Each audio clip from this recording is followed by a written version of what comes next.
What's going on, guys? My name's AbsolutelyBlake and welcome back to my channel. Today you can see I'm filming from my car, but that's because I'm all the way back in Vancouver and I don't have a house yet, so I have nowhere else to film but inside here. I'm not even using my normal camera, this bad boy. I'm using a GoPro, but I needed to get this video filmed before it left my memory because I have one hell of a story time for you guys today, and holy shit, it's kind of scary. Now before I get into this story time, I know that the person I'm going to be talking about is gonna watch this video. Full disclaimer, this guy was nothing but nice to me. I have no bad words to say about him. However, I do not like liars, and the fact that I found this out so easily really made me never want to come hang out again. So with that being said, today's story time is how I went to New York with a couple of friends and found out I was in the same room with a criminal who has 5 separate charges in 5 different states. So it started off like no other normal trip that I take. I'm with my friends Jeremy, Jordan, and myself, and I just got this new car, so I figured that I'm gonna drive down to New York because somebody offered to pay for our hotel and make sure that we had a good time because Jeremy has never been, so we wanted to show him what New York was all about. Real quick, guys, I want to say that I might be jumping back and forth because you know that I always leave out important information just like this. Prior to all of this, we were emailing back and forth. Now this person who I was emailing with, they had 0 pictures of themselves, 0 things on social media, 0 anything. There was no way to figure out who this person was except for the name that they given us. I said that I'm not going unless I can bring people because I don't want to be raped, I don't want to be kidnapped, I don't want to disappear. They said it was okay if I brought Jeremy, and then we showed up with Jordan as well, which was kind of a surprise. But that's because Jordan moved out west with me, so I had to bring him. We're told that the hotel that we got is the Opera House in the Bronx. Now, from what I've learned when I was growing up, is that the Bronx is a pretty scary place, and you don't want to fuck around there. We're like, yo, like, how come our hotel's in the Bronx? Like, not down to get stabbed or jumped or whatever. We're told it's in the nice part of the Bronx, so we're like, fuck it. We're still gonna come to New York. Why not?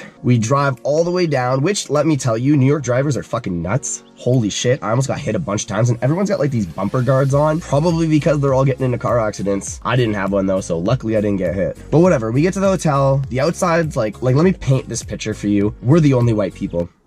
That's it. There's hundreds of people on the street right now. It's like a flea market type situation, and we are the only white people. We get out of my car, we go into the hotel, and the inside of the hotel was very nice. It was very surprising. We're like, okay, we feel kind of safe here then because like it's a richy hotel. We'll probably have security and things like that. So normally when you're meeting somebody at your hotel, they'll be downstairs in the lobby. This is kind of like the first thing that gave us like a what the fuck's going on. So we get the keys to the hotel room and we go up to the room and boom, there's the guy that invited us to New York with somebody else who he claimed to be his son, but I'll get into that later, inside the hotel room. So they were just chilling there. We have no idea, like, I'm assuming they were just waiting for us. They had Sprite on ice, there was just no alcohol, but he wanted to get us alcohol so that we could have a good time, which was very nice of him. So the first thing we did, we dropped off our bags, we walked downstairs, and he goes to the liquor store and buys us like 2 giant bottles of vodka. Fuck yeah, buddy's awesome. We're thinking nothing of it, like sweet, he's bought us alcohol, we're gonna get really fucked up tonight, we're gonna get fucked up tomorrow night, we're gonna try and get fucked up the 3rd night, but chances are we're gonna be hungover, so we might not. Holy shit, I'm talking fast. Needless to say, we got a bunch of alcohol. I couldn't find anywhere to park my car, and I did not want to leave it on the streets in the Bronx. We're at like 145th Street. If anybody knows New York, we're on 145th. So I finally find this parking lot where it's like caged in. They say they got 24-hour security, and the guy who invited us there said that if I want, he could take my car and park it at his house. It'd be safe there, which I will get into a little bit later as well. So I parked my car at this sketchy, if you will, fucking parking lot. Buddy didn't even speak English. I'm trying to tell him like, can I go in and out of my car? Like I got my camera in here, I got my laptop, I need to do some editing. Am I able to? Not to be mean, but like there was obviously a language barrier, so I had no idea what I was talking about. So I already felt unsafe leaving my car there. Luckily, the hotel had 3 parking spaces. Unfortunately, they were all taken. So kind of fast forward a bit, leave out all the random shit. We introduce him to Jordan, blah, blah, blah, blah. We go back up to the room. We have some shots with his son. He was a really cool guy, by the way. Let me tell you some shit about his son. Unreal dude, was down for anything and laughed at my jokes. Like, not a lot of people do. He liked them, but we don't think he was his son. There was no way. We have some drinks, and it turns out it's the guy's birthday. We go out to this place called Dave & Buster's. I've never been, kind of like it. The burger was bomb. We get drinks there, we all get food, and boom, buddy bought us our dinner for us. Bought Jordan, Jeremy, and mine, and our alcohol on his birthday. So we're like, holy shit, buddy's like talking up a big game, says how he's got all this property, he's got an M8, all this junk. Never seen pictures of any of it, but he has it all. You never know, maybe he does, but like, why not like take a pic or two? But still at this point, we think nothing of it. It's all good. There's 3 of us and 1 of them, 2 technically, but like nothing's gonna happen. We end up calling it a night right then and there. We go to our room, he goes to home, wherever that is, and we meet up the next morning. He took us to the New York Yankees Stadium on a tour, paid for it. Thank you, appreciate it. What else did we do? We did something else that day. Fuck, I can't remember what else we did that second day. I fucking remember. We went to the sex museum because obviously my channel's full of sex and shit like that. So we went to the sex museum. Holy fuck, I wish I was a girl. Like, there's so many different dildos that a girl can have. All the guys really got is like fucking a pocket pussy and his hand. This place was fucking cool and interesting and awkward at the same time. Like, we get into the first room and it's like a bunch of paintings and I'm like, yeah, I have no idea who any of these artists are and shit like that. And like, I thought it was kind of weird because the guy that invited us out was making like sex jokes with his, like, what he said to be son. And that's like kind of what it gave us like a first red flag. We're like, yo, who does that? Like, I'm pretty open with my mom, but like not that open. So we go to the sex museum and we saw some shit that should not be some shit, you know, like things that hold your asshole open. But we get through that. That's our day. We go out for some lunch and then we're pretty tired. We're like, let's call it an evening, go back our separate ways. And this is where things started to get a little bit like, what in the fuck? Oh, by the way, buddy invited us to Antigua, says he has this big ass house there, and we don't know if that's real or not. It might be, but at the same time, when I tell you everything in a little bit, you're gonna be wondering what the fuck, and I can tell you I'll never be going back. But the very next day, we have all these plans. We're going to the One World Trade Center. We're going to see the Statue of Liberty. But the night before that, we did a live stream. You might have been there. younow.com/AbsolutelyBlake. Shit gets wild. We got super lit, Jordan, Jeremy, and I, and we slept until 5 p.m. We missed all of the tours that we were supposed to do, which kind of sucks because it would have been awesome to see that. Like, I really wanted to get a sweet selfie on top of that big building. So the guy invites us to his house and we're like, shit. Oh, holy shit. Let me tell you, first of all, the night before that, we Googled everything that happened in the Bronx that week on the news. Every single day. Stabbing, shooting, all at this place called like Adam's Place. If you ever go, don't go there. And it's by 172nd Street, which is a little bit deeper into the Bronx. And they have this gang there. I'm not even gonna say their name because I don't want to say it wrong and then end up getting shot. But they have a gang there and they wear green. That's what we searched the night before. So I'm already sketched. Like, I don't even want to leave our house because like, I'm not ready. Like, we watched full videos. They show the video of people getting stabbed and shit. A little bit different than what happens up in Canada as for news. He texts me, hey, do you want to come over to our house? I'll order some pizza. So he sends us the address. It's like close to 165th. So like, you're only 7 small blocks from 172nd where all this shit went down. And if you don't know about New York, blocks are tiny. You could walk 30 blocks and not even be tired. That's how tiny these blocks are. So we say to each other, we're like, look, we're getting skeptical at this point. Like,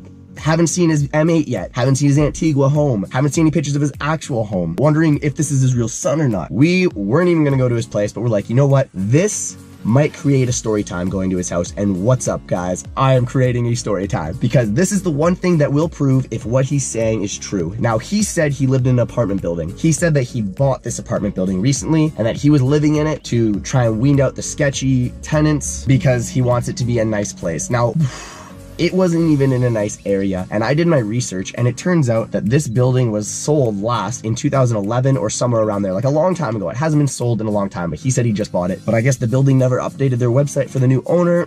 I don't know. Red flag. So we're walking, we decide, like, fuck the Uber. Let's kind of like get a full feel for the Bronx. We're gonna go deeper into the Bronx, there's 3 of us. Let's strut this bitch, 2 feet in a heartbeat. We get off the train, and we have to walk a good like 7 blocks to where we have to go to get to his house. And it is like so sketch. Everyone's looking at us like we're in the wrong part of town. Dressed up to red shoes, so we look like we're part of the fucking Bloods. It was so sketch. Even the police drove past us and like took a double look. Like, they're like, what are you doing down here? We ended up going up this really long staircase, and mind you, this whole weekend Jeremy's ankle was like broken. So if anything was to happen, at least I knew I was safe because anyone could outrun Jeremy this weekend.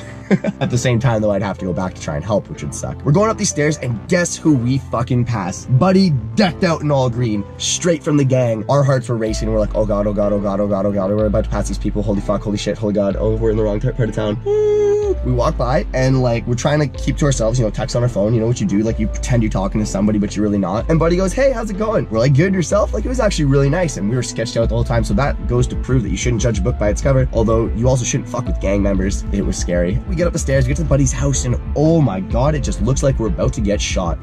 We fuck, like, it's like you hear screaming, all this junk. We go inside, we knock on his door, we get inside, we're like, okay, sweet. So we're chilling in his house, he orders pizza, we're already like getting skeptical. vehicle right now. Like, we have like red flags all over the place and we don't know what's happening, but we had no hard concrete proof. But in about 4 minutes from this moment is where we figured it out. So we're sitting on the couch. It's him, Jordan, myself, Jeremy. I'm kind of sitting on the ground. I'm a little sick, still hungover. I will never forget this text conversation, which I'm gonna throw up on the screen. Fuck it, let's find it right now and read it out to you. Jeremy says, yo, and I said, sup. He's like, after food, we're getting an Uber. He's like, we're not walking. I was like, your foot dead? He said, search up this guy's name. I said, oh. He's like, Google it. And then I Google it, and this is the photo that popped up. I'm gonna blur out his face, but it is a straight fucking mugshot for being in jail. Holy shit, did my heart start to race, and Jordan's sitting right next to the guy. We just wanted to get the fuck out of there. I text Jeremy back saying, bro. Jeremy's like, yeah, it's legit. Mind you, Jeremy and I are sitting next to each other just texting because we didn't want to let anybody know we knew. He's like, click on that first pic. I was like, New Mexico, falsifications of documents. And then here's what all the things were for his most recent charge in 2012, which put him in jail for 6 years. Now, we don't know if he fully served the 6 years, but we did our research and it was a 6-year sentence. Falsification of documents, fraud, property value greater than $2,500, fraud when property value greater than $20,000, theft of identity.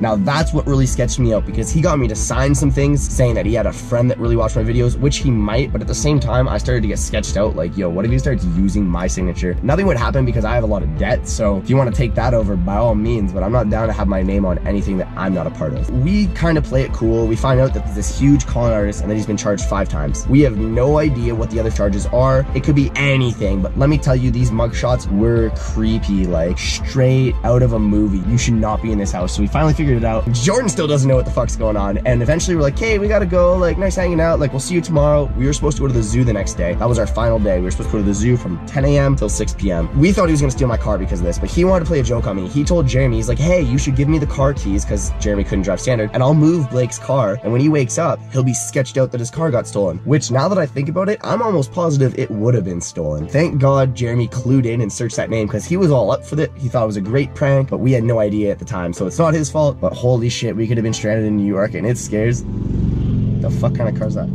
And it scares the living hell out of me that this could have happened. So we're like, all right, we'll see you tomorrow. We set our alarms for 7 a.m. because here's what we're doing. We're fucking dipping. We're not telling anybody. We're just getting the hell out of here. 7 a.m. rolls around. We start driving. 9 a.m. rolls around. We text him, hey, sorry, my mom wants me home. We had to go. He actually didn't say anything of it. Wasn't mad, nothing. Just said, okay, sweet, safe drive home. He still doesn't know that we know. He's gonna find out through this video, but it was just a whole sketchy situation. And like, I thought that's where it ended. That was the last time we talked to him until yesterday. I get an email. Hey, Blake, would the 3 of you like to come down to LA? I've got a little project I'm working on. Now LA is on the other side of the country where he lives, and he's already got all these projects going on where he lives, but we don't know if they're true or not. I just responded with what kind of work, and he said light detailing and stuff like that. But needless to say, the 3 of us are not going to LA to meet up with him because we have no idea what's going on, because he lied to us. He told us he was an attorney. We figured out the fake name he was using and the actual attorney. We saw all these Facebook posts. He's been using other identities plenty of times. For all we know, the money that he used on us could have been stolen, could have been a different identity on a different credit card, and I feel bad for the person he might have been using. But I just needed to state how fucked up that New York trip was, and it really opened my eyes to how open I am with trusting these people or anybody. I just gotta say, I'm doing full background checks from now on if I'm ever gonna come meet anybody. Might not have been anything serious like a murderer, but still not down